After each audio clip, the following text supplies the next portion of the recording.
만약 당신이 대한민국의 총사령관이라면 어떨까요? 적의 탄도미사일이 서울을 정조준하고 있습니다.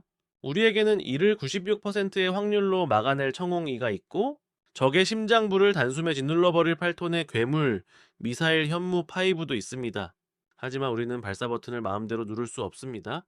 미군 사령관의 허락이 떨어질 때까지 피를 말리며 기다려야 하기 때문입니다. 무려 50년이라는 세월 동안 강대국들은 동맹이라는 이름으로 이 말도 안 되는 족쇄를 채워두고 한국을 비웃어 왔습니다. 과연 이것이 정상입니까? 하버드 강당에서 터져나온 미국 최고 전략가의 양심 선언에 펜타곤조차 얼어붙었습니다. 스스로 마지막 족쇄를 끊어버린 대한민국의 소름 돋는 마스터 플랜. 그 전율 돋는 진실을 지금 공개합니다. 자기 영공을 자국 미사일로 96% 완벽하게 지키는 나라가 정작 전쟁이 나면 외국 장군의 지휘를 받아야 하는 현실, 자국 방산으로 유럽의 군대를 재무장시키는 나라가 정작 자기 군대의 작전 결정권은 없는 나라, 이 날카로운 질문이 지난주 미국 보스턴의 한 강당에서 실제로 던져졌습니다. 하버드 케네디 스쿨 벨퍼 센터 대강당, 펜타곤 자문위원 출신이자 30년 넘게 미국의 군사 전략을 설계해 온 국방 전략 프로그램 디렉터 콜린 베럭 교수가 단상에 올라섰습니다. 그리고 그의 첫 마디는 그 자리에 모인 모두의 예상을 완전히 벗어났습니다. 저는 오늘 여러분께 사과부터 드리려 합니다. 500석 가까운 강당이 순식간에 술렁였습니다. 세계 최고의 국방 전략가가 국제안보 컨퍼런스 단상에서 사과라니요.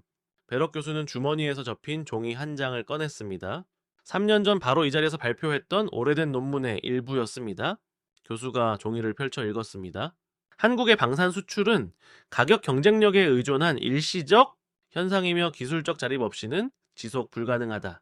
교수가 그 종이를 천천히 접어 다시 주머니에 넣으며 말했습니다. 이 문장이 완전히 틀렸습니다. 강당이 한순간 정적에 휩싸였습니다. 틀린 건 저만이 아닙니다. 베럭 교수가 청중석을 천천히 훑었습니다. 미국 국방부 관계자석 일본 대표, 중국 대표, 유럽 나토, 참모석, 그리고 이스라엘 대표까지 시선이 하나하나 지나갔습니다. 이 자리에 계신 분들 대부분이 한국이라는 나라를 근본적으로 오판하고 계십니다. 저를 포함해서 말입니다. 네, 일본 대표석의 오카다 류이치가 미간을 찌푸렸습니다. 전 방위성 정책국장이자 아시아 안보 분야에서 30년을 일한 인물입니다. 그는 앞에 놓인 자료를 무심한 듯 넘기며 입꼬리를 살짝 올렸습니다. 그 표정은 분명했습니다. 또 한국 이야기인가? 이스라엘 대표석에서는 기드온 에프라트가 팔짱을 끼고 있었습니다. 전 아이언돔 프로젝트 기술 고문이자 세계 미사일 방어 분야에서 그 이름을 모르는 사람은 없습니다. 그는 냉소적인 눈빛으로 단상을 올려다보고 있었습니다. 청웅이든 뭐든 실전은 다른 얘기지. 그 표정이 그렇게 말하고 있었습니다. 미국 측 넬슨 파웰 또한 자세를 고쳐 앉았습니다. 그는 전 펜타곤 무기체계 평가국장으로서 미국이 전 세계에 수출하는 패트리어트 체계의 성능 평가를 총괄했던 인물이었습니다. 그의 얼굴에는 미묘한 불안감이 스치고 있었습니다. 그 선언은 한국에서 즉각적인 행동으로 이어졌습니다. 최전방을 지키던 주한미군 제7 보병사단 병력 2만 명이 일방적으로 철수했습니다. 한국 정부의 간절한 만류에도 불구하고 미국은 뒤도 돌아보지 않고 떠났습니다. 당시 한국이 느낀 감정은 단순한 불안이 아니었습니다. 언제든 강대국에 의해 벌여질 수 있다는 처절한 공포였습니다. 청중석은 쥐 죽은 듯 고요했습니다. 1972년 한국의 박정희 대통령은 국방과학연구소 연구원들을 극비리에 호출합니다. 그리고 단 한 문장의 지시를 내립니다. 우리의 힘으로 유도탄을 만들어라. 미국 국방부 출신 넬슨 파웰의 입가에 옅은 쓴웃음이 번졌습니다. 당시 미국이 한국을 어떻게 바라보았는지 그 누구보다 잘 알고 있었기 때문입니다. 교수가 파웰의 표정을 읽은 듯 말을 이었습니다. 당시 한국은 1인당 국민소득이 300달러 남짓한 가난한 농업 국가였습니다. 에밀 소총 한 자루도 제대로 복제하지 못해서 쩔쩔매던 나라였습니다. 그런 나라가 최첨단 무기인 탄도미사일을 만들겠다고 나선 겁니다. 펜타곤의 군사 전문가들은 코웃음을 쳤습니다. 한국인들이 도면도 없이 미사일을 만든다고 기껏해야 장난감 폭죽이나 쏘아 올리겠지. 하지만 교수의 눈빛은 장난이 아니었습니다. 미국은 한국의 집요함을 전혀 몰랐습니다. 화면에 복잡한 기계 부품들을 맨손으로 분해하고 있는 흑백 사진이 나타났습니다. 작업복을 입은 한국 연구원들의 눈빛은 서슬이 퍼렇게 살아 있었습니다. 한국의 연구원들은 미군이 버리다시피 남겨두고 간 낡은 나이키 허큘러스 대공 미사일을 창고에서 끌어냈습니다. 그리고 그것을 수만 개의 부품으로 산산조각 내버렸습니다. 리버스 엔지니어링 이른바 역설계입니다. 도면이 없으니 완성품을 뜯어서 거꾸로 도면을 그려 나간 겁니다. 대공 미사일의 구조와 추진 원리를 낱낱이 파악한 뒤 그것을 발판 삼아 전혀 다른 목적의 지대지 탄도 미사일을 설계해 나간 겁니다. 강당 안에 유럽 대표들이 믿을 수 없다는 듯 서로의 얼굴을 쳐다보았습니다. 설계도를 훔친 것도 아닙니다. 돋보기와 자를 들고 밤을 새워가며 부품 하나하나의 치수를 재고 손으로 도면을 그렸습니다. 부품을 깎을 기계가 없으면은 청계천 뒷골목에 철공소를 뒤져서 손으로 쇠를 깎았습니다. 그렇게 6년이 지났습니다. 교수는 잠시 말을 멈추고 숨을 크게 들이마셨습니다. 그리고 화면을 1978년 9월 26일 충남 시험장 영상으로 바꿨습니다. 거대한 화염과 함께 육중한 미사일이 엄청난 굉음을 뿜으며 하늘을 향해 치솟아 올랐습니다. 배꼽 미사일입니다. 대한민국이 세계에서 7번째로 자체 탄도 미사일을 쏘아 올린 나라가 되는 순간이었습니다. 소총도 못 만들던 나라가 맨 땅에서 6년 만에 탄도 미사일을 쏘아 올린 겁니다. 맙소사 누군가 작게 탄성을 내뱉습니다. 펜타곤은 경악했습니다. 장난감 폭죽을 쏘아 올릴 줄 알았던 동맹국이 갑자기 묵직한 망치를 들고 나타난 겁니다. 미국은 즉각 행동에 나섰습니다. 한국의 팔을 무자비하게 비틀기 시작했습니다. 무기 개발을 당장 중단하지 않으면 모든 군사 원조를 끊고 주한미군을 전면 철수시키겠다고 협박했습니다. 넬슨 파웰은 눈을 감은 채 턱을 문질렀습니다. 과거 미국의 패권적 태도가 적나라하게 드러나는 순간이었습니다. 결국 1579년 한국에 노재현 국방장관과 주한미군 사령관 존 위컴 사이에서 굴욕적인 문서 하나가 작성됩니다. 한미 미사일 지침입니다. 화면에 도장이 찍힌 낡은 문서가 띄워졌습니다. 붉은색 원으로 두 가지 숫자가 강조되어 있었습니다. 180과 500 사거리 180km 탄두 중량 500kg. 이 숫자의 의미가 무엇인지 아십니까? 휴전선에서 발사해도 평양에조차 닿지 않는 거리입니다. 미국은 선언한 겁니다. 한국 너희는 북한의 심장부를 때릴 수 없다. 너희는 스스로를 방어할 수 있는 최소한의 거리까지만 날려보내라. 그 이상은 우리의 허락을 받아라. 교수가 청중을 매섭게 노려보았습니다. 이것이 첫 번째 족쇄 무기의 족쇄였습니다. 그의 목소리가 점점 고조되었습니다. 하지만 비극은 여기서 끝나지 않았습니다. 그 선언은 한국 사회에 즉각적이고 거대한 파동을 일으켰습니다. 최전방을 굳건히 지키던 주한미군 제7보병사단 소속 병력 2만 명이 일방적으로 철수 통보를 받고 짐을 쌌습니다. 한국 정부의 간절한 만류와 애원에도 불구하고 미국은 단 한 번의 뒤도 돌아보지 않고 떠났습니다. 당시 한국 국민들이 가슴으로 느낀 감정은 단순히 국가 안보에 대한 불안 정도가 아니었습니다. 언제든 강대국들의 이해관계에 따라 벌어질 수 있다는 처절하고도 근원적인 공포였습니다. 강당 안의 청중들은 숨소리조차 내지 못한 채 쥐죽은 듯 고요해졌습니다. 1972년 한국의 박정희 대통령은 국방과학연구소 소속의 연구원들을 아무도 모르게 극비리에 호출합니다. 그리고 그는 단 한 문장의 짧고도 강렬한 지시를 내립니다. 우리의 힘으로 우리 손으로 유도탄을 만들어라. 그 순간 미국 국방부 출신인 넬슨 파웰의 입가에 옅은 쓴웃음이 번지는 것이 보였습니다. 당시 미국이 한국이라는 나라를 얼마나 하찮은 가난한 나라로 바라보았는지 그 누구보다 잘 알고 있었기 때문입니다. 교수가 파웰의 표정을 읽어내기라도 한 듯 말을 이었습니다. 당시 한국은 1인당 국민소득이 겨우 300달러를 조금 넘는 가난한 농업국가에 불과했습니다. 미군이 쓰던 에밀 소총 한 자루조차 제대로 복제하지 못해서 쩔쩔매며 곤욕을 치르던 나라였습니다. 그런데 그런 나라가 최첨단 현대 무기인 탄도미사일을 직접 만들겠다고 나선 겁니다. 펜타곤의 군사 전문가들은 당연하다는 듯 코웃음을 쳤습니다. 한국인들이 도면도 없이 미사일을 만든다고 기껏해야 장난감 폭죽이나 몇 발 쏘아 올리다가 말겠지. 하지만 교수의 눈빛은 전혀 장난이 아니었습니다. 미국은 한국인들의 뼈에 새겨진 그 집요함을 전혀 몰랐습니다. 화면에는 복잡하게 얽힌 기계 부품들을 맨손으로 하나하나 분해하고 있는 거친 흑백 사진이 나타났습니다. 작업복을 입은 한국 연구원들의 눈빛은 서슬이 퍼렇게 살아 있었습니다. 한국의 연구원들은 미군이 버리다시피 남겨두고 간 낡아빠진 나이키 허큘러스 대공 미사일을 창고 구석에서 끌어냈습니다. 그리고 그것을 수만 개의 부품으로 산산조각 내버렸습니다. 리버스 엔지니어링, 이른바 역설계의 시작이었습니다. 도면이 없으니 완성품을 뜯어서 거꾸로 도면을 그려나가는 고통스러운 과정을 택한 겁니다. 대공 미사일의 내부 구조와 그 추진 원리를 낱낱이 파악한 뒤 그것을 발판 삼아 전혀 다른 목적의 지대지 탄도미사일을 설계해 나간 겁니다. 강당안의 유럽 대표들은 믿을 수 없다는 듯 서로의 얼굴을 쳐다보았습니다. 설계도를 훔친 것도 아니었습니다. 돋보기와 자를 들고 밤을 새워가며 부품 하나하나의 치수를 재고 손으로 도면을 그렸습니다. 부품을 정교하게 깎을 기계가 없으면은 청계천 뒷골목에 철공소를 샅샅이 뒤져서 손으로 직접 쇠를 깎았습니다. 그렇게 6년이라는 세월이 흘렀습니다. 교수는 잠시 말을 멈추고 숨을 크게 들이마셨습니다. 그리고 화면을 1978년 9월 26일 충남 시험장의 영상으로 바꾸었습니다. 거대한 화염과 함께 육중한 미사일이 엄청난 굉음을 뿜으며 하늘을 향해 치솟아 올랐습니다. 배꼽 미사일입니다. 대한민국이 세계에서 7번째로 자체 탄도 미사일을 쏘아 올린 나라가 되는 역사적인 순간이었습니다. 소총도 제대로 못 만들던 나라가 맨 땅에서 6년 만에 탄도 미사일을 쏘아 올린 겁니다. 맙소사 누군가 작게 탄성을 내뱉었습니다. 펜타곤은 완전히 경악했습니다. 장난감 폭죽을 쏘아 올릴 줄 알았던 동맹국이 갑자기 묵직한 망치를 들고 나타난 겁니다.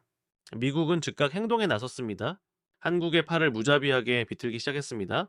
무기 개발을 당장 중단하지 않으면은 모든 군사 원조를 끊고 주한미군을 전면 철수시키겠다라고 협박했습니다.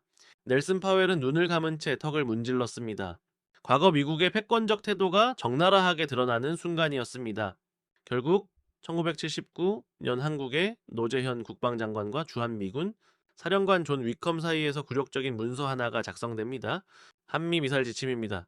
화면에 도장이 찍힌 낡은 문서가 띄워졌습니다. 붉은색 원으로 두 가지 숫자가 강조되어 있었습니다. 180과 500 사거리 180km 탄두 중량 500kg. 이 숫자의 의미가 무엇인지 아십니까? 휴전선에서 발사해도 평양에조차 닿지 않는 거리입니다. 미국은 선언한 겁니다. 한국 너희는 북한의 심장부를 때릴 수 없다. 너희는 스스로를 방어할 수 있는 최소한의 거리까지만 날려보내라. 그 이상은 우리의 허락을 받아라. 교수가 청중을 매섭게 노려보았습니다. 이것이 첫 번째 족쇄 무기의 족쇄였습니다. 그의 목소리가 점점 고조되었습니다. 하지만 비극은 여기서 끝나지 않았습니다. 1978년 한미연합사령부 체제가 출범하면서 또 다른 치명적인 결정이 내려집니다. 전시작전 통제권, 즉 전쟁이 일어났을 때 한국 군대를 지휘할 수 있는 절대적인 권한이 처음부터 미군 사령관의 손에 놓이게 된 겁니다. 이것이 두 번째 족쇄주권의 족쇄였습니다. 그렇다면 한국은 어떻게 했을까요? 미국이 묶어둔 밧줄에 순순히 순종하며 그저 가만히 앉아 있었을까요? 교수는 고개를 저으며 부정했습니다. 아닙니다. 여러분은 이 나라 사람들 뼈속 깊이 새겨진 무서운 생존 본능을 잊으셨습니다. 폐기 직전에 낡은 미사일을 분해하고 맨손으로 탄도 미사일을 만들어냈던 그 집요한 투지 말입니다.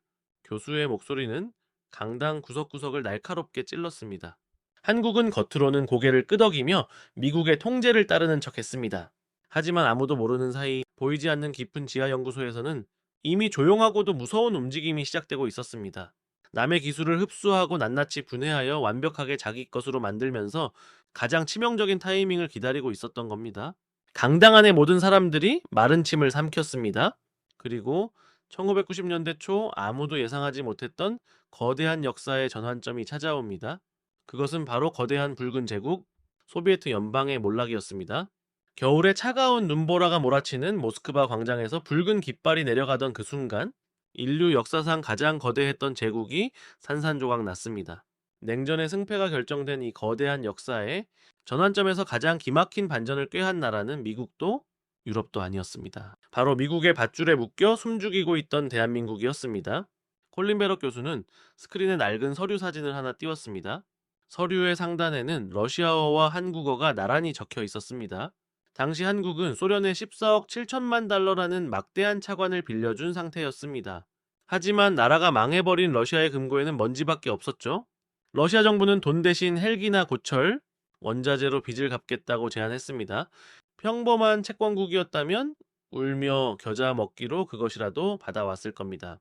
하지만 러시아가 현물로 갚겠다고 하자 한국의 협상단은 모스크바의 차가운 회의실에서 등골이 서늘해지는 역제안을 던집니다. 베럭 교수가 청중석을 향해 몸을 기울였습니다. 너희들의 최고위급 군사기술, 그 핵심 설계도와 기술자들을 내놓아라. 돈은 그걸로 퉁치자. 강당 안에서 헛기침 소리가 몇 번 들려왔습니다. 이것이 바로 그 유명한 불곰 사업의 시작이었습니다. 당시 러시아는 자존심이 상했지만 당장 굶어 죽어가는 과학자들에게 월급을 줘야 했습니다. 결국 절대 밖으로 유출하지 않던 최고 등급의 미사일 기술이 빚을 갚기 위한 보따리에 담겨 한국으로 넘어가게 됩니다. 러시아의 S-300 그리고 S-350 계열의 최첨단 지대공 미사일 기술, 그 모든 기밀이 한국 연구원들의 손에 들어간 겁니다. 미국 대표인 넬슨 파웰이 미간을 문질렀습니다. 펜타곤이 가장 우려했던 기술 유출의 순간을 짚어냈기 때문입니다. 여러분, 무기 체계에서 미국과 러시아는 완전히 다른 철학을 가지고 있습니다. 미국이 정밀한 소프트웨어와 센서를 바탕으로 한 두뇌 중심의 무기를 만든다면 러시아는 압도적인 화력과 로켓 추진력을 바탕으로 한 근육 중심의 무기를 만듭니다. 한국은 수십 년 동안 미국의 나이키나 호크 미사일을 다루며 미국의 정밀한 두뇌를 이미 완벽하게 학습한 상태였습니다. 그런데 여기에 러시아의 압도적인 하드웨어, 그 강력한 근육이 통째로 이식된 겁니다. 교수가 리모컨을 누르자 미사일 발사관에서 거대한 미사일이 가스 압력으로 펑하고 튀어오르는 영상이 재생되었습니다. 공중으로 튀어오른 미사일은 스스로 방향을 튼 뒤 불꽃을 뿜으며 하늘로 날아갔습니다. 러시아 방공망의 핵심 콜드 런치 발사 방식입니다. 이 기술이 있으면 발사대가 녹아내리지 않아 연속 발사가 가능하고 공중에서 방향을 틀기 때문에 360도 전 방향 방어가 가능해집니다. 한국은 이 엄청난 기술을 통째로 집어삼켰습니다. 바로 그 순간 중국 대표단에서 날카로운 목소리가 끼어들었습니다. 중국 국방대학교 교수 순회이안이었습니다. 교수의 이야기는 계속해서 강당을 압도하고 있었습니다. 이 기술이 있으면은 발사대가 녹아내리지 않아 연속 발사가 가능하고 360도 전 방향 방어가 가능해집니다. 그 결과가 무엇인지 아십니까? 바로 세계가 경악했던 한국의 청웅2입니다. 미국과 러시아의 장점만을 결합한 괴물 같은 무기 체계. 이제 한국은 더 이상 기술을 배우러 다니는 학생이 아니었습니다. 그 순간 중국 대표단 좌석에 앉아있던 국방대학교 교수 순회이안이 참지 못하고 날카롭게 끼어들었습니다. 교수님, 그건 지나친 비약 아닙니까? 러시아 기술을 빌려온 것이지 한국이 스스로 창조한 것은 아니지 않습니까? 동맹국인 미국의 기술력과 러시아의 설계를 섞어 만든 일종의 혼혈병기를 두고 너무 과대 포장하시는군요. 순회안의 반박에 강당은 다시 긴장감으로 가득 찼습니다. 미국 대표단과 중국 대표단 사이에서 묘한 신경전이 흐르고 있었습니다. 베러 교수는 당황하는 기색 없이 엷은 미소를 띠며 순회의안을 똑바로 응시했습니다. 교수님, 날카로운 지적입니다. 하지만 당신이 놓친 것이 하나 있습니다. 그 기술을 이식하는 것과 그것을 한국의 체계로 완성하는 것은 전혀 다른 문제입니다. 교수는 리모컨을 눌러 화면을 전환했습니다. 이번에는 복잡한 수학 공식과 시뮬레이션 데이터가 화면을 가득 채웠습니다. 여러분, 냉전 시대의 무기는 단독으로 작동했습니다. 하지만 현대전은 다릅니다. 수많은 레이더 지휘 통제소 그리고 개별 요격 미사일이 하나의 유기체처럼 연결되어야 합니다. 한국은 러시아의 하드웨어에 미국의 두뇌 그리고 한국 특유의 네트워크 중심전이라는 영혼을 불어넣었습니다. 수백 킬로미터 밖의 표적을 수천 개의 픽셀로 나누어 실시간으로 추적하는 소프트웨어. 그 복잡한 통합 기술은 전 세계 어디에서도 본 적 없는 한국만의 독자적인 예술입니다. 교수는 이제 순회의안을 넘어 청중 전체를 압도하듯 목소리를 높였습니다. 지난 3년 동안 한국은 조용히 준비해 왔습니다. 그가 설명을 이어가자 재진입 실험 데이터들이 스크린에 나열되었습니다. 마하 20 이상의 속도 6000도의 열환경, 그리고 수십 미터 오차의 정밀 유도.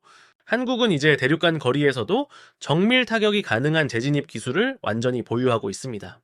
회의실 공기가 순식간에 얼어붙었습니다.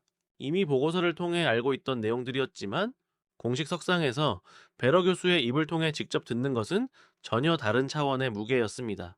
여기에 한국형 위성 항법 시스템인 KPS가 결합됩니다. 위성 배치도가 나타났고 이제 GPS에 의존하지 않는 독자적인 정밀측이 능력이 완성되었습니다. 그리고 마지막으로 핵연료 주기 기술이 언급되었습니다. 교수는 잠시 말을 멈추고 테이블 위에 손을 올렸습니다. 발사체 재진입 항법 연료 주기, 이 네 가지를 모두 갖춘 국가. 우리는 이것을 핵 없는 핵무장국이라고 부릅니다. 핵무기는 없지만 원한다면 언제든 핵무장으로 전환할 수 있는 모든 기술적 기반을 갖춘 상태입니다. 교수가 저를 똑바로 바라보며 덧붙였습니다. 한국은 핵무장을 선택하지 않았습니다. 우리는 NPT 체제를 존중하고 비확산 원칙을 지지합니다. 하지만 이것은 강요가 아니라 우리의 선택입니다. 그 순간 옆에 앉아있던 데이비드 웨버가 나직하게 중얼거렸습니다. 이건 협상이 아니라 선언이군. 저 역시 같은 생각이었습니다. 한국은 무언가를 요청하러 온 것이 아니었습니다. 그들은 자신들이 어디까지 와 있는지, 그리고 그 위치에서 새로운 관계를 어떻게 맺어갈지 세계 안보 전문가들에게 엄중히 고하고 있었습니다. 한국은 이제 스스로의 힘으로 자신의 하늘을 지킬 뿐 아니라 그 방패와 창을 전 세계에 수출하는 거대한 방산 강국으로 우뚝 서 있었습니다. 베럭 교수가 스크린에 붉은 점들이 어지럽게 명멸하는 레이더 지도를 띄웠습니다. 그날 밤 이란의 미사일 기지에서 거대한 불기둥이 솟구쳤습니다. 목표는 아랍에미리트 UAE의 수도 아부다비 방향이었습니다. 발사된 탄도미사일의 수는 무려 60여 발에 달했습니다. 고체 연료를 사용해 상승 시간을 극도로 단축한 최신형 전술 탄도미사일들이었습니다. 미국 펜타곤의 조기 경보 위성이 이 궤적을 포착했을 때 워싱턴의 지휘부에는 무거운 침묵이 흘렀습니다. 60발의 미사일이 일제히 쏟아지는 소나기 공격. 이것을 완벽하게 막아낼 수 있는 방공망은 지구상에 많지 않았기 때문입니다. 교수는 레이더 화면의 붉은 점들이 아부다비 상공을 향해 포물선을 그리며 떨어지는 궤적을 손가락으로 따라갔습니다. 아부다비의 밤하늘에 사이렌이 울려 퍼졌습니다. 그리고 곧이어 지상에서 수십 줄기의 눈부신 섬광이 솟구쳐 올랐습니다. 패트리어트가 아니었습니다. 3년 전 UAE가 4조 원을 들여 한국에서 사들였던 방공망, 바로 청웅이가 불을 뿜은 겁니다. 강당 안의 모든 시선이 교수의 입술에 집중되었습니다. 마하 외서 마하 10의 속도로 내리꽂히는 이란의 탄도미사일, 그리고 그것을 향해 마하 4 이상의 속도로 치솟아 오르는 청웅이 찰나의 순간 고도 20km 상공에서 거대한 폭발음과 함께 밤하늘이 대낮처럼 밝아졌습니다. 교수가 리모컨의 버튼을 꾹 눌렀습니다. 화면 정중앙에 거대한 숫자가 떠올랐습니다. 요격률 96%. 교수가 또박또박 숫자를 끊어서 발음했습니다. 60여 발의 탄도미사일 중 58발이 공중에서 산산조각 났습니다. 지상에 떨어진 파편조차 인구 밀집 지역을 완벽하게 비껴나갔습니다. 너무나도 완벽한 방어였습니다. 미국 대표 넬슨 파웰이 믿을 수 없다는 듯 고개를 저었습니다. 교수는 파웰을 향해 몸을 돌렸습니다. 파웰 국장님, 1991년 걸프전 당시 이라크의 스커드 미사일을 막아내며 전 세계의 찬사를 받았던 미국 패트리어트 미사일의 초기 요격률이 얼마였는지 기억하십니까? 파웰은 굳은 표정으로 입술을 달싹였지만 차마 대답하지 못했습니다. 당시 패트리어트의 실제 요격률을 두고 미국 국방부 내부에서도 엄청난 논쟁이 있었고 일부 보고서는 요격률이 10% 미만이었다는 뼈아픈 분석도 존재했기 때문입니다. 침묵하시니 제가 대답하겠습니다. 논쟁적이었죠? 매우 논쟁적이었습니다. 교수가 차갑게 쏘아붙였습니다. 하지만 청웅2의 수치는 논쟁의 여지가 없었습니다. UAE 군 수뇌부가 두 눈으로 직접 확인한 명백한 실전 데이터였으니까요. 그때 이스라엘 대표석에서 기드온 에프라트가 손을 번쩍 들며 일어났습니다. 그의 표정에는 숨길 수 없는 당혹감과 방어적인 태도가 역력했습니다. 잠깐만요, 교수님. 인정합니다. 훌륭한 성과입니다. 하지만 이스라엘의 아이언돔은 이미 수천 발, 아니 수만 발의 하마스 로켓을 막아낸 압도적인 실전 기록이 있습니다. 고작 한 번의 교전 데이터만으로 청홍이가 세계 최고라고 단정짓는 건 지나친 비약 아닙니까? 기드온의 반박은 날카로웠습니다. 아이언돔은 전 세계가 인정하는 최고의 방어 무기였으니까요. 하지만 베럭 교수는 부드러운 미소를 지으며 고개를 가로저었습니다. 기드온 고문님, 아이언돔의 위대함을 폄하할 생각은 전혀 없습니다. 하지만 비교 대상이 틀렸습니다. 아이언돔은 조악한 쇠파이프로 만든 하마스의 로켓을 막는 무기입니다. 반면 청홍이는 대기권을 뚫고 올라갔다가 무서운 속도로 내리꽂히는 전술 탄도미사일을 막는 무기입니다. 야구공을 잡는 글러브와 날아오는 총알을 튕겨내는 방탄복을 비교할 수는 없죠. 급이 다릅니다. 기드온의 얼굴이 붉게 달아올랐습니다. 그가 입을 열려고 하는 찰나 강당 앞줄에 앉아있던 하얀 전통 의상 차림의 남자가 조용히 자리에서 일어났습니다. 아랍에미리트 국방부 전략무기국 선임 고문 알카심 빌라시드였습니다. 저희가 직접 말씀드리는 것이 빠를 것 같군요. 알카심의 차분한 목소리에 강당의 모든 시선이 그에게 집중되었습니다. 실전 데이터가 확인된 바로 다음 날, 저희 UAE 국방부 장관은 한국 측에 긴급 서한을 보냈습니다. 현재 운용 중인 청궁2의 성능에 완벽하게 만족하며 당초 계약된 물량 외에 추가로 30기의 청웅 2포대를 최대한 빨리 인도해달라는 조기 추가 공급 요청이었습니다. 알카심이 기드온과 파웰을 번갈아 쳐다보며 말을 이었습니다. 그리고 저희는 이 요청을 수락받기 위해 대금 결제와는 별도로 원유 600만 배럴을 특별 조건으로 한국에 제공할 것을 약속했습니다. 순간 강당 전체가 숨을 들이켜는 소리가 들렸습니다. 베럭 교수가 단상을 가볍게 주먹으로 내리치며 그 충격을 확인시켰습니다. 들으셨습니까, 여러분? 석유 위에 떠있는 부국이 자국의 핵심 자원인 원유를 수백만 배럴이나 얹어주면서 제발 무기를 팔아달라고 매달린 겁니다. 인류 전쟁사에서 돈을 주는 것도 모자라 기름통까지 쥐어주며 방공망을 사정해서 사가는 일이 단 한 번이라도 있었습니까? 아무도 대답하지 못했습니다. 오카다 류이치도 순웨이안도 넬슨 파웰도 모두 쓸쓸한 표정이었습니다. 하늘을 지키는 무기 완벽하게 해냈습니다. 자, 그렇다면 이제 남은 것은 땅입니다. 적이 쏘는 미사일을 막아냈다면 이제는 적의 심장부를 향해 무자비한 창을 꽂아 넣을 차례죠. 교수가 스크린의 전원을 끄며 어둠 속에 섰습니다. 하지만 한국은 그 창을 마음대로 휘두를 수 없었습니다. 그들의 손목을 시퍼렇게 멍들게 했던 아주 오래되고 질긴 밧줄 하나가 남아 있었기 때문입니다. 강당의 조명이 다시 켜졌을 때 스크린에는 연도별로 정리된 짧은 막대 그래프 하나가 덩그러니 떠 있었습니다. 1979 연사거리 180km. 콜린 베럭 교수는 화면을 등지고 청중을 향해 섰습니다. 이 숫자가 얼마나 기가 막힌 숫자인지 아십니까?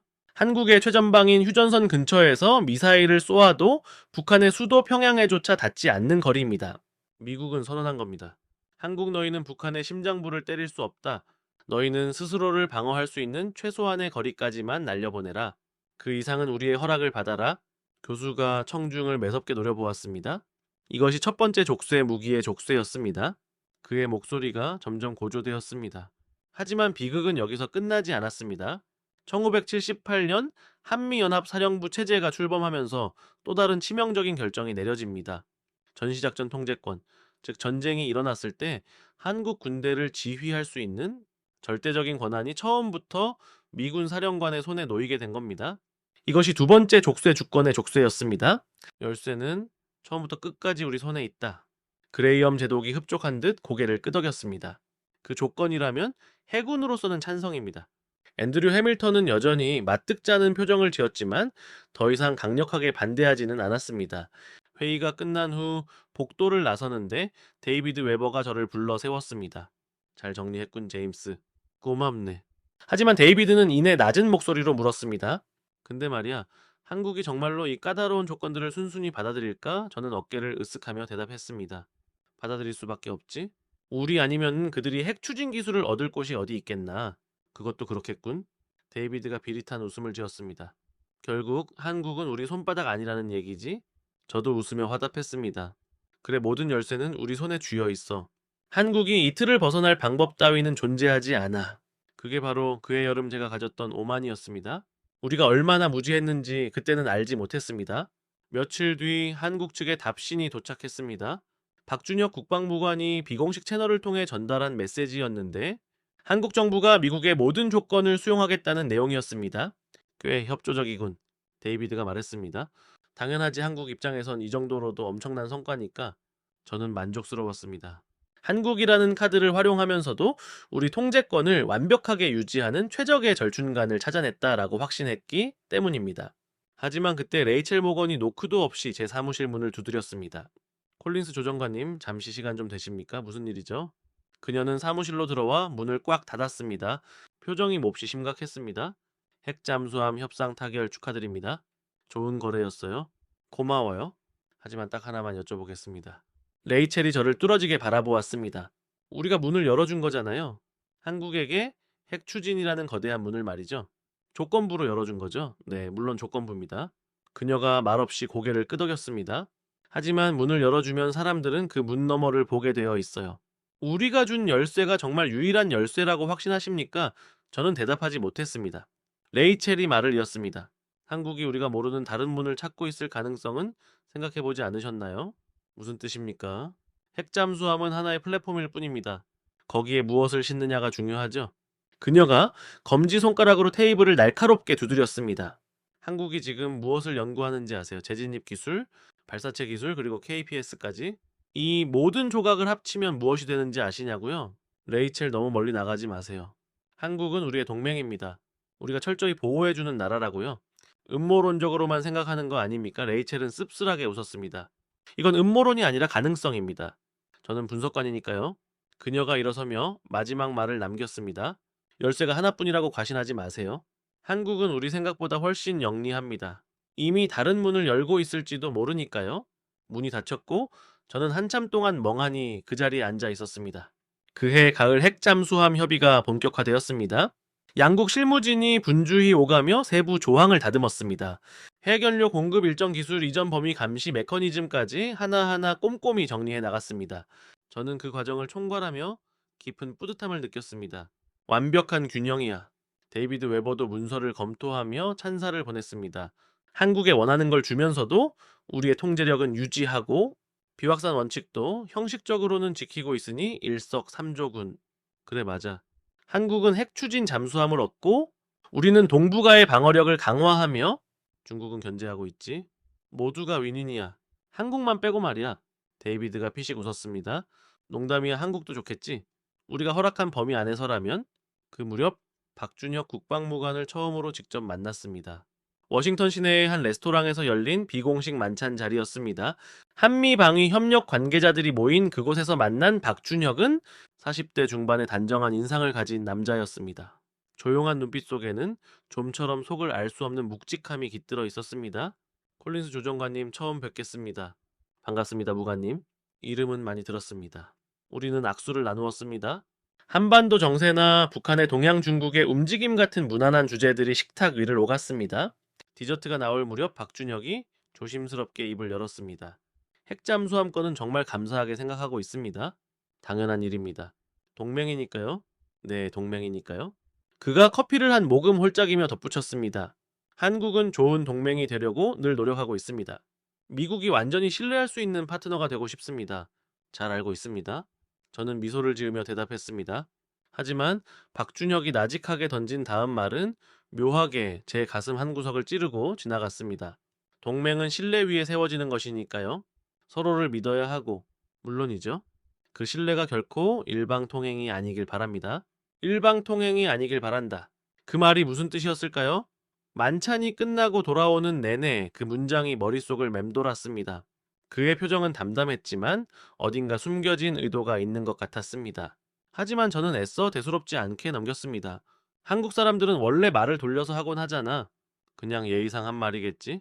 그렇게 생각하며 잠을 청했습니다. 그해 겨울은 유난히 혹독했습니다. 러시아의 우크라이나 침공이 장기화되면서 전 세계 에너지 가격이 요동쳤고 미국은 동맹국들에게 더 많은 방위비 분담과 전략 자산 배치를 요구했습니다. 한국 역시 예외는 아니었습니다. 그들은 묵묵히 우리의 요구를 들어주었습니다. 경제적으로도 군사적으로도 저는 그 모습이 당연하다고 생각했습니다. 동맹이라면 의뢰 그래야 한다고 말입니다. 그러나 2024년 봄 모든 것이 뒤틀리기 시작했습니다. 여전히 미국은 한국을 우리가 보호해주는 작은 나라로만 보았습니다. 2022년이 저물어갈 무렵 NSC는 내년도 위협평가와 대응 전략을 정리하는 연례 전략 검토 보고서 준비의 한창이었습니다. 저는 사무실에서 야근을 이어가고 있었습니다. 책상 위에는 러시아, 중국, 북한 관련 서류들이 산처럼 쌓여 있었죠. 그때 조심스러운 노크 소리가 들렸습니다. 들어오세요. 레이첼 모건이 서류 뭉치를 들고 들어왔습니다. 콜린스 조정관님 시간 좀 괜찮으세요? 무슨 일이에요? 한국 관련해서 드릴 말씀이 있어서요. 저는 속으로 한숨을 쉬었습니다. 또 한국이야? 하지만 내색하지 않고 말했어요. 앉으세요. 레이첼이 맞은편 의자에 앉았습니다. 제가 몇 달 전에 드린 보고서 아직 안 읽어보셨죠? 직구였습니다. 저는 솔직하게 대답했습니다. 미안해요. 시간이 없어서요. 예상했다는 듯 레이첼이 씁쓸한 미소를 지었습니다. 다들 그러니까요. 한국 별거 아니지. 그렇게 생각하시잖아요. 그건 괜찮아요. 이해해요. 러시아랑 중국이 더 급한 거 알아요. 그녀가 테이블 위에 새로운 서류를 펼쳤습니다. 그래서 요약본을 가져왔어요. 5분이면 돼요. 5분만 주세요. 저는 시계를 봤습니다. 밤 9시가 넘어가고 있었습니다. 집에 가고 싶었지만 레이첼의 눈빛이 진지했습니다. 알겠어요. 5분. 레이첼이 설명을 시작했습니다. 한국의 누리호 아시죠? 자체개발 우주 발사체요. 알아요. 제가 대답했습니다. 이게 단순한 위성 발사용이 아닐 수 있어요. 무슨 뜻이에요? 레이첼이 도표를 가리켰습니다. 누리호의 일단 로켓 추력은 300통읍이에요. 이 정도면 충분히 탄도미사일 부스터로 전용이 가능해요. 하지만 한국은 미사일 지침 폐기됐어요. 레이첼이 끊었습니다. 작년에요. 한미 정상회담에서 한국의 미사일 사거리 제한이 완전히 풀렸어요. 저는 잠시 멈췄습니다. 그건 알고 있었습니다. 하지만 깊이 생각해 본 적은 없었습니다. 그래서요, 레이첼이 다음 페이지를 넘겼습니다. 한국이 개발 중인 KPS 한국형 위성법 시스템이에요. 이게 완성되면 한국은 GPS 없이도 정밀 유도가 가능해져요. 그건 민간용 아닌가요? 민간용이랑 군사용이 따로 있나요? 레이첼이 반문했습니다. GPS도 원래 군사용이었어요. KPS도 마찬가지예요. 한국이 독자 항법 시스템을 갖추면 미국 GPS에 의존하지 않아도 돼요. 그리고 재진입 기술, 레이첼의 목소리가 낮아졌습니다. 한국이 지금 연구 중인 게 있어요. 고고도 낙하 실험 열차폐 소재 개발 자세 제어 알고리즘, 이거 다 합치면 뭐가 되는지 아세요? 저는 대답하지 않았습니다. 레이첼이 직접 말했습니다. ICBM 재진입체예요. 회의실이 조용해졌습니다. 저는 레이첼을 바라봤습니다. 그녀의 눈빛은 진지했습니다. 농담하는 게 아니었습니다. 레이첼, 그건 너무 나간 거 아니에요? 왜요? 한국이 ICBM을 만든다고요? 핵도 없는 나라가 지금은 없죠. 레이첼이 말했습니다. 하지만 기술은 쌓이고 있어요. 발사체 항법 재진입이 세 가지가 모이면 ICBM의 뼈대가 완성돼요. 핵탄도는 마지막 조각일 뿐이에요. 하지만 한국은 NPT 기술이 있으면 선택지가 생겨요. 레이첼이 끊었습니다. 지금 한국이 핵무장을 선택하지 않는 건 기술이 없어서가 아니라 안 하기로 결정해서예요. 하지만 기술이 완성되면 그 결정을 바꿀 수도 있어요. 저는 잠시 말이 없었습니다. 레이첼이 서류를 정리하며 말했습니다. 제가 드리고 싶은 말씀은 이거예요. 한국을 과소평가하지 마세요. 지금은 파란 점이에요. 우리가 보호해주는 나라. 하지만 5년 후, 10년 후에도 그럴까요? 그녀가 일어섰습니다. 문을 열어주면 사람들은 그 문 너머를 봐요. 우리가 준 열쇠가 유일한 열쇠인지 확인해 보셨어요. 그 말을 남기고 레이첼은 사무실을 나갔습니다. 저는 한참 동안 그 자리에 앉아 있었습니다. 레이첼의 서류가 책상 위에 놓여 있었습니다. 이번에는 읽어볼까 생각했습니다. 베럭 교수는 잠시 말을 멈추고 강단 위에 물잔을 천천히 들어 올렸습니다. 청중들은 이제 그가 무슨 말을 하려는지 본능적으로 깨닫고 있었습니다. 단순한 역사적 사실의 나열이 아니라 그 이면에 숨겨진 대한민국의 치밀하고도 소름 끼치는 방역기 시작될 것임을 예감한 것입니다. 자, 여러분. 단순히 지침이 끝났으니 이제 미사일을 더 멀리, 더 크게 쏠 수 있게 되었다라고 생각하십니까? 천만의 말씀입니다. 그의 목소리가 강당의 벽을 타고 낮게 깔렸습니다. 교수는 다시 리모컨을 눌렀고 스크린에는 2021년 5월 이후 한국이 공개하거나 비공개로 시험했던 전략 자산들의 리스트가 나열되었습니다. 현무사 현무 5 그리고 고체 연료 우주 발사체까지 한국은 42년 동안 단순히 참아온 것이 아닙니다. 그들은 미사일 지침이라는 족쇄가 채워져 있는 동안 그 좁은 울타리 안에서 미사일의 본질을 연구했습니다. 사거리가 짧다면 파괴력을 극대화할 수 있는 초중량 탄두를, 연료 제한이 있다면 추진제의 효율을 마하의 영역으로 끌어올리는 극초음속 연소 기술을, GPS를 마음대로 쓸 수 없다면 스스로 위치를 찾는 관성 항법과 독자적인 위성 시스템을. 교수는 스크린에 띄워진 현무 5의 8톤짜리 탄두 사진을 가리켰습니다. 이게 무엇인지 아십니까? 8톤의 탄두는 전술핵을 대체할 수 있는 재래식 무기의 정점입니다. 한국은 핵무장을 선언하지 않았습니다. 하지만 그들은 핵무기 없이도 적의 지하 요새를 완전히 가루로 만들 수 있는 핵급 뉴클리어 레벨 파괴력을 지닌 무기를 만들어냈습니다. 족쇄를 끄는 날 그들은 이미 그 문을 부수고 나갈 준비를 끝내고 있었던 겁니다. 교수의 시선이 다시 폴란드의 코발스키에게 머물렀습니다. 코발스키 씨, 당신들이 왜 한국의 방산에 그토록 열광하는지 아십니까? 한국은 단순히 무기를 파는 것이 아닙니다. 그들은 50년 동안 압박을 견디며 자신들만의 독자적인 방위 체계, 즉 그 한국형 마스터 플랜을 완성했기 때문입니다. 이제 한국은 미국의 기술 허락을 구하는 나라가 아닙니다. 오히려 미국의 기술적 공백을 메우고 동맹국의 방위 체계를 실질적으로 업그레이드 해줄 수 있는 유일한 대안으로 떠올랐습니다.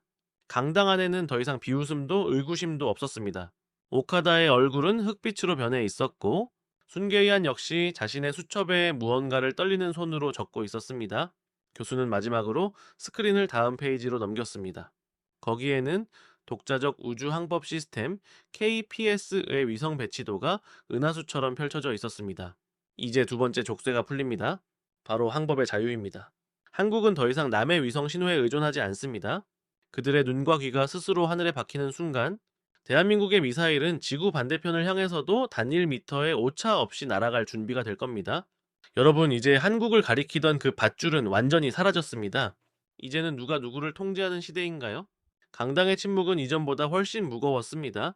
그것은 단순한 경청이 아니라 거대한 변화의 파도 앞에 선 강대국들의 두려움 섞인 인정이었습니다. 한국의 청홍이가 중동의 하늘에서 96%라는 실전 요격률을 기록했다는 소식은 펜타곤의 오만을 단숨에 꺾어놓았습니다. 60발의 미사일 소나기를 막아낸 그 방패는 더 이상 실험용이 아니었습니다. 아랍에미리트가 원유 600만 배럴을 얹어주며 추가 공급을 애걸하는 광경은 그동안 우리가 쥐고 있던 방산시장의 질서가 송두리째 흔들리고 있음을 의미했습니다. 강당에 모인 각국 대표들의 눈빛이 흔들리기 시작했습니다. 교수는 그 빈틈을 놓치지 않고 1979년의 낡은 문서, 한미 미사일 지침을 화면에 띄웠습니다. 사거리 180km, 탄두 500kg, 적의 심장부 근처에도 닿지 못하게 설계된 그 족쇄가 어떻게 한국의 피눈물 나는 기술 자립을 가로막았는지 그는 처절하게 묘사했습니다. 여러분이 밧줄로 묶어둔 이 나라는 42년 동안 단 한 번의 불평 없이 지하 깊은 곳에서 칼을 갈았습니다. 그 결과가 무엇인지 아십니까? 교수의 리모컨 조작과 함께 2024년 국군의 날 퍼레이드 영상이 어둠 속에서 거대하게 솟아올랐습니다. 9개의 축, 18개의 타이어가 아스팔트를 짓누르는 그 괴물 같은 발사대, 바로 현무호였습니다. 탄두 중량 8톤. 통상적인 전술 미사일의 10배가 넘는 그 압도적인 무게는 단순한 무기가 아니었습니다. 이건 핵무기가 아닙니다. 하지만 버튼만 누르면 적 지도부를 지하 요새와 함께 생매장시킬 수 있는 가장 현실적이고 무자비한 공포죠. 프랑스의 모렐 참모가 구시대적 발상이라며 반박하려 했지만 교수는 현무호가 지하 100m 화간 감층을 뚫고 들어가는 운동 에너지 충돌 방식을 설명하며 그를 침묵시켰습니다. 이제 한국의 무기는 가격과 속도, 그리고 독보적인 성능이라는 세 가지 무기로 세계 방산 지도를 다시 그리고 있었습니다. 3분의 1 가격에 2배 빨리 공급되는 청홍2 앞에서 미국의 패트리어트는 더 이상 유일한 대안이 아니게 되었습니다. 한국은 무기를 파는 게 아닙니다. 그들은 신뢰를 팔고 시간을 팔며 스스로 끊어낸 족쇄를 통해 얻은 주권을 존중받길 원합니다. 강당의 마지막 공기가 팽팽하게 당겨졌습니다. 교수는 마이크를 쥔 차에 지난 50년의 치욕을 견뎌온 한국의 삼축 체계와 그 끝에선 작전 통제권 환수 문제를 정면으로 응시했습니다. 자국 영공을 스스로 지키고 스스로의 창으로 적을 억제하며 이제 그 군대를 스스로 지휘하겠다는 나라, 이 당연한 주권을 돌려주는 것, 그것이 오늘날 우리가 마주한 진정한 동맹의 의미입니다. 강당은 긴 침묵 끝에 알카심의 박수 소리를 시작으로 경의와 당혹감이 뒤섞인 거대한 소용돌이에 휩싸였습니다. 한국은 더 이상 미국이 묶어둔 밧줄에 매달린 나라가 아니었습니다. 그들은 스스로 마지막 족쇄를 박살냈고 이제 그 거대한 역사의 마침표를 찍으려 하고 있었습니다. 그들이 휘두르는 진짜 무기는 가격과 속도라는 단순한 단어를 넘어선 방산시장의 질서를 재편하는 혁명 그 자체였습니다. 베럭 교수가 강단 앞으로 성큼 걸어 나왔습니다. 그는 마치 작전 상황실에서 장군들에게 지시를 내리는 사령관처럼 청중들을 압도하는 눈빛으로 말을 이었습니다. 여러분, 만약 여러분이 한 나라의 국방을 책임지는 장관이라고 가정해 봅시다. 적국의 탄도미사일이 여러분의 수도를 정조준하고 있습니다. 당장 하늘을 지킬 방공망이 없으면 국민의 생명은 풍전등화입니다. 그때 워싱턴에 연락을 취하면 미국 방산업체는 자랑스럽게 패트리어트 카탈로그를 내밉니다. 한 개 포대 가격 약 1조 원, 미사일 한 발당 약 40억 원이라는 천문학적인 청구서와 함께 말이죠. 유지보수 비용은 해마다 갱신되며 미국 의회의 까다로운 수출 승인 절차를 거치느라 3년에서 5년을 기다려야 합니다. 정치적인 조건이 붙는 건 일종의 옵션처럼 당연시되죠. 미국 대표단석의 넬슨 파웰이 당혹스러운 듯 헛기침을 했습니다. 누구나 다 알고 있었지만 그 누구도 입 밖으로 내지 못했던 미국 방산시장의 오만하고도 경직된 현실이었습니다. 교수는 그 오만한 침묵을 깨뜨리듯 마치 가상의 서류 가방을 열어 한국의 제안서를 내미는 신용을 했습니다. 그런데 그때 한국이 조용히 서류 가방을 들고 찾아옵니다. 청홍이 한 개 포대 가격 약 3천억 원에서 4천억 원, 패트리어트 가격의 3분의 1 수준입니다. 미사일 한 발당 가격은 15억 원 내외.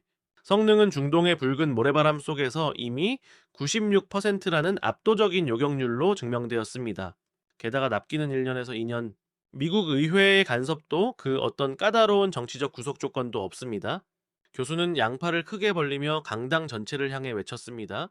같은 하늘을 지키는데 성능은 같거나 오히려 더 뛰어난 무기를 3분의 1 가격에 2배나 빨리 받을 수 있다면 여러분은 어떤 선택을 하시겠습니까?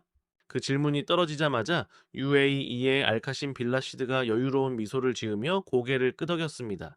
그는 한국의 기술과 신뢰를 몸소 체험한 산증인이었습니다. 저희가 청홍이를 선택하고 심지어 대금과는 별도로 원유 600만 배럴을 특별 조건으로 얹어주면서까지 조기 인도를 요청한 이유가 바로 그것입니다. 한국은 단순한 무기를 파는 것이 아닙니다. 그들은 신뢰를 팔고 시간을 팔고 무엇보다 우리의 주권을 진심으로 존중해 주었기 때문입니다. 그때 이스라엘의 아이언돔 기술 고문 기드온 에프라트가 턱을 괴고 있던 손을 내리며 마이크를 잡았습니다. 그의 표정에는 여전히 베럭 교수의 파격적인 주장에 대한 의구심이 짙게 배어 있었습니다. 베럭 교수님, 무기의 세계에서 싸고 좋은 것은 존재하지 않습니다. 가격이 저렴하다는 것은 결국 핵심 부품의 내구성이나 시스템의 안정성에서 타협을 보았다는 뜻 아니겠습니까? 싼 게 비지떡이라는 말처럼 무기 체계에서 가성비는 곧 위험 부담을 의미합니다. 이스라엘의 최첨단 방어 체계를 수십 년간 설계해온 전문가의 매우 예리한 지적이었습니다. 기드온의 공격적인 질문에 강당하는 다시 정적에 휩싸였습니다. 하지만 베럭 교수는 그 날카로운 도발에도 흔들리지 않았습니다. 오히려 그는 유쾌하게 웃음을 터뜨리며 그 도발을 정면으로 받아쳤습니다. 기드온 고문님, 그 논리대로라면 묻겠습니다. 200만 원짜리 최신형 아이폰과 100만 원짜리 삼성 갤럭시 스마트폰을 비교해 보시죠. 네. 가격이 절반이니 갤럭시의 성능도 절반입니까? 물론 무기와 스마트폰을 단순 비교할 수는 없겠지만 본질은 같습니다. 한국은 무기를 과거의 방식처럼 장인들이 수공예 품을 깎듯 만들지 않습니다. 그들은 이미 세계 최고 수준에 도달한 반도체 칩 기술, 초정밀 가공 기술, 그리고 압도적인 대량 생산 인프라를 무기 제조에 그대로 이식했습니다. 미국 방산업체들이 턱없이 비싼 인건비와 비효율적인 생산 라인에서 허우적거릴 때 한국은 컨베이어 벨트에서 스마트폰을 찍어내듯 최첨단 무기를 생산해내고 있는 겁니다. 싸구려라서 싼 게 아니라 혁신적으로 잘 만들기 때문에 싼 겁니다. 교수의 설명에 기드온은 더 이상 반박하지 못한 채 입술을 꽉 깨물었습니다. 강당은 한국의 기술력을 인정할 수밖에 없는 거대한 파동으로 가득 찼습니다. 이것이 킬체인의 핵심입니다. 교수는 두 번째 톱니 바퀴를 향해 손을 뻗었습니다. 붉게 전멸하는 그 이름은 한국형 미사일 방어체계 KAMD였습니다. 만약 킬체인의 눈을 피해서 적의 미사일이 발사되었다면 그때 비로소 한국은 그 치밀하게 벼려온 방패를 꺼내듭니다.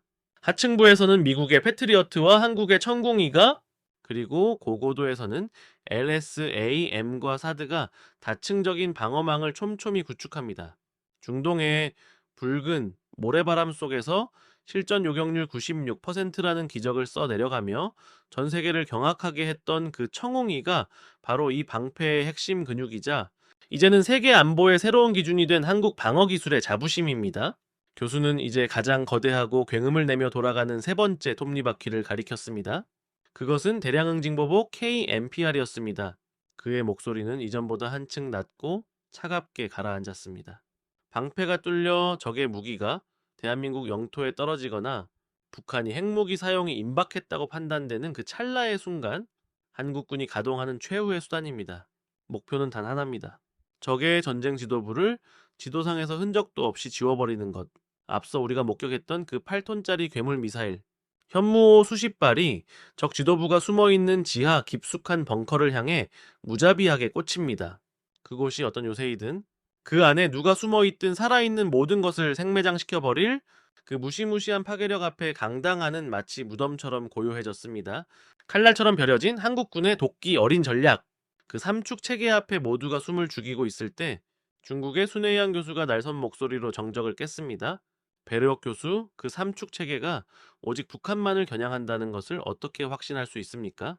그토록 정교하고 치명적인 타격 능력이라면 상황에 따라 그 칼끝이 주변국, 예를 들어 우리 중국이나 러시아를 향할 수도 있는 것 아닙니까? 이것은 명백한 지역 안보에 대한 위협입니다. 순회이안의 눈빛에는 감출 수 없는 경계심이 서려 있었습니다. 베럭 교수는 그를 향해 천천히 다가갔습니다. 순웨이안 교수님, 공식적으로 한국의 삼축 체계는 북한 특화 전략입니다. 하지만 무기 기술이라는 것은 보편적이죠. 800km, 1000km를 날아가는 정밀 타격 미사일이 북한에만 떨어지라는 법은 없습니다. 교수는 의미심장한 미소를 지었습니다. 기억하실지 모르겠습니다.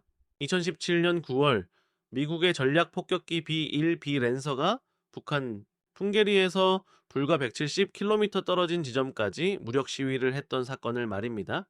당시 북한의 낡은 레이더는 아무런 반응도 못했지만 정작 더 놀란 곳은 중국 북부 정구 사령부였습니다.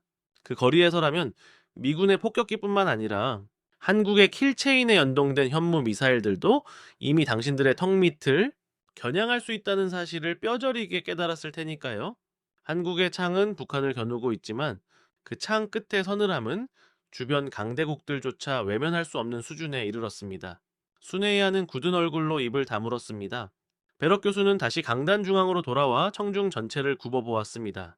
스스로의 힘으로 50년 묵은 미사일 족쇄를 끊어내고 8톤짜리 괴물을 만들어내며 세계 시장의 룰을 파괴하고 이제는 주변국조차 함부로 할 수 없는 치명적인 삼축 체계를 완성한 나라, 이 완벽한 무력과 시스템을 갖춘 대한민국을 앞에 두고 저는 여러분께 다시 묻겠습니다. 이게 정말 정상입니까? 숨소리조차 들리지 않는 팽팽한 정적 속에서 프랑스와 나토를 대표하는 베르트랑 모렐 참모가 조심스럽게 손을 들었습니다. 그는 외교적인 신중함을 잃지 않은 채 차분하지만 단호한 목소리로 반론을 제기했습니다. 네, 베럭 교수님. 그건 너무 극단적인 해석 아닙니까? 한미동맹은 피로 맺어진 혈맹입니다. 전 세계 어느 동맹이든 유사시를 대비한 연합 지휘 체계는 필수적입니다. 나토 역시 전시에는 통합된 지휘 구조를 따릅니다. 한국의 전시작전 통제권 역시 동맹의 효율성과 강력한 연합 방위 태세를 유지하기 위한 구조적 장치일 뿐, 이를 주권의 훼손이라고 보는 것은 지나친 비약입니다. 모렐 참모의 지적은 외교적으로 완벽한 교과서적 답변이었습니다. 하지만 베럭 교수는 고개를 가로저으며 모렐을 정면으로 주시했습니다. 자, 모렐 참모님 질문을 하나 드리죠. 나토 32개 회원국 중에서 자국 영토에서 전쟁이 났을 때 자국 군대의 작전 통제권이 외국 국적의 장군에게 통째로 넘어가 있는 나라가 단 한 곳이라도 있습니까? 모렐은 입을 벌린 채 얼어붙었습니다. 프랑스는 어떻습니까? 만약 파리가 공격받았을 때 프랑스 대통령이 아닌 미군 사령관이 프랑스 군대의 방어 여부를 결정한다면 프랑스 국민들이 그것을 동맹의 구조적 장치라며 기꺼이 받아들이겠습니까? 모렐은 꿀먹은 벙어리가 되었습니다. 나토 32개국 어디에도 그런 굴욕적인 지휘 구조를 가진 나라는 없습니다. 오직 한국만이 그 기형적인 족쇄를 반세기 넘게 차고 있는 겁니다. 이때 미국 대표인 넬슨 파웰이 방어적인 태도로 끼어들었습니다. 교수님, 미국이 작전 통제권을 붙들고 싶어서 안 주는 게 아닙니다. 조건에 기반한 전환 합의가 이미 이루어졌습니다. 한국군이 미군을 주도할 수 있는 완벽한 군사적 능력이 검증되면 언제든 넘겨주겠다는 것이 미국의 확고한 입장입니다. 검증이요 교수가 실소를 터뜨렸습니다. 파웰 국장님, 청홍이를 만들어 세계 시장을 석권하고 현무 5로 벙커버스터를 대체하며 킬체인이라는 독자적인 타격망을 완성한 나라입니다. 이 완벽한 무기 체계를 스스로 운용하는 나라에게 도대체 언제까지 너희는 아직 능력이 부족하다며 작전 통제권을 돌려주지 않을 셈입니까? 지구상의 한국군에게 그런 핑계를 댈 수 있는 나라는 이제 없습니다. 미국조차도 말입니다. 파웰은 더 이상 반박하지 못한 채 시선을 떨어뜨렸습니다. 사실 이 마지막 족쇄가 풀리는 것은 이미 기정사실입니다. 아이러니하게도 그 명분을 제공한 것은 다름 아닌 미국 스스로였습니다. 교수가 스크린에 트럼프 대통령의 사진을 띄웠습니다. 동맹국들에게 천문학적인 방위 분담금을 요구하고 주한미군 철수카드까지 서슴없이 꺼내드는 미국의 이기적인 태도는 오히려 한국에게 강력한 명분을 쥐어주었습니다. 미국이 비용을 대기 싫다면 좋다. 이제 우리의 안보는 우리가 책임지고 군대는 우리가 지휘하겠다는 결심을 굳히게 된 것입니다. 1978년 한미연합사 창설 이후 50년 가까이 미뤄져 왔던 작전 통제권 전환은 이제 누구도 거스를 수 없는 거대한 역사의 흐름이 되었습니다. 미국이 억눌러온 50년. 약소국이라 무시받으며 묵묵히 밧줄의 무게를 견뎌야 했던 나라. 하지만 보이지 않는 지하에서 칼을 갈며 기어이 세계 최강 방상욱의 자리를 쟁취해낸 나라. 교수의 시선이 청중석을 천천히 훑고 지나갔습니다. 자기 하늘을 지키는 자가 자기 군대를 지휘하는 것. 그것이 바로 순리입니다. 잠시 무거운 침묵이 흘렀습니다. 한국이 멈추면 하늘이 멈춥니다. 그리고 이제 그 하늘의 지휘봉도 온전히 한국의 손으로 돌아갈 시간입니다. 교수의 마지막 선언이 떨어지자 강당은 약속이라도 한 듯 숨막히는 정적에 휩싸였습니다. 그리고 3초 뒤 알카심이 조용히 자리에서 일어나 천천히 박수를 치기 시작했습니다. 이스라엘의 기드온 역시 고개를 끄덕이며 박수에 동참했습니다. 폴란드의 코발스키는 수첩에 뭔가를 빼곡히 적으며 교수를 향해 깊은 경의를 표했습니다. 반면 일본의 오카다와 중국의 순웨이아는 굳은 표정으로 서둘러 노트북을 닫고 누군가에게 급히 전화를 걸기 시작했습니다. 미국의 넬슨 파웰은 동료들과 심각한 표정으로 귓속말을 나누며 회의실을 빠져나갈 채비를 했습니다. 세상의 질서가 바뀌고 있음을 깨달은 자들의 각기 다른 반응이었습니다. 교수는 쏟아지는 플래시 세례와 기자들의 질문을 뒤로 한 채 마이크를 내려놓았습니다. 그리고 강단을 내려가기 전 마지막 한마디를 덧붙였습니다. 대한민국 당신이 생각한 것보다 훨씬 더 무섭고 강한 나라입니다. 오늘 콜린 베럭 교수가 하버드에서 쏟아낸 폭탄 선언, 그 중심에는 50년에 걸친 대한민국의 처절한 투쟁이 있었습니다. 패트리어트의 1분 가격으로 96%의 실전 요격률을 기록한 청홍2 미사일 지침 폐기 후 탄생한 핵무기에 버금가는 8톤의 벙커버스터, 현무 5, 그리고 세계에서 가장 치명적인 삼축 체계의 완성, 아무도 믿어주지 않던 시절 남이 쓰다 버린 고철을 분해하며 밤을 새웠던 이름 모를 연구원들의 피땀이 오늘날 대한민국을 하늘의 지배자로 만들었습니다. 조용히 묵묵히 칼을 갈며 족쇄를 하나씩 끊어낸 대한민국은 마침내 마지막 남은 주권의 상징인 전시작전 통제권 환수라는 거대한 역사의 마침표를 향해 나아가고 있습니다. 여러분 50년 동안 묶인 밧줄을 끊어낸 나라의 이야기 어떻게 들으셨습니까? 사거리 180km 42년 그리고 8톤. 저는 이 사연을 접하면서 한 장면에서 오래 멈춰야 했습니다. 미국의 허락 없이는 탄도 하나 마음대로 키울 수 없던 그 시절. 이름 모를 연구원들은 허락된 사거리 안에서 밤을 새우며 도면을 다시 그렸을 겁니다. 적의 총구는 이마에 닿아 있는데 내 손은 묶여있는 그 치욕 속에서 그들은 불평 대신 기꺼이 칼을 갈았습니다. 그들은 그저 묵묵히 땀방울을 흘리며 정교한 부품 하나하나를 깎아 나갔습니다.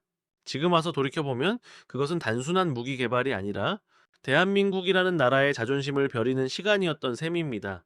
강당을 나서며 저는 다시 한번 베럭 교수의 마지막 말을 곱씹었습니다. 대한민국은 당신이 생각한 것보다 훨씬 더 무섭고 강한 나라입니다. 그 무서움은 단순히 강력한 파괴력의 미사일 때문이 아닙니다. 자신들에게 채워진 족쇄를 스스로 부수고 그 누구의 도움도 없이 스스로의 힘으로 하늘과 땅의 질서를 다시 쓰는 그 불굴의 의지 때문입니다. 이제 한국의 미사일은 더 이상 사거리 180km라는 낡은 지도 위에 머물러 있지 않습니다. 그들은 이미 세계의 안보 지형을 뒤흔드는 주역이 되었고 우리는 이제 그들과 대등한 위치에서 혹은 그들이 내미는 새로운 규칙을 수용해야 하는 처지가 되었습니다. 50년 동안 우리가 묶어두었다고 믿었던 그 밧줄이 사실은 한국이라는 나라의 잠재력을 폭발시키기 위한 거대한 용수철이었음을 이제야 깨닫습니다.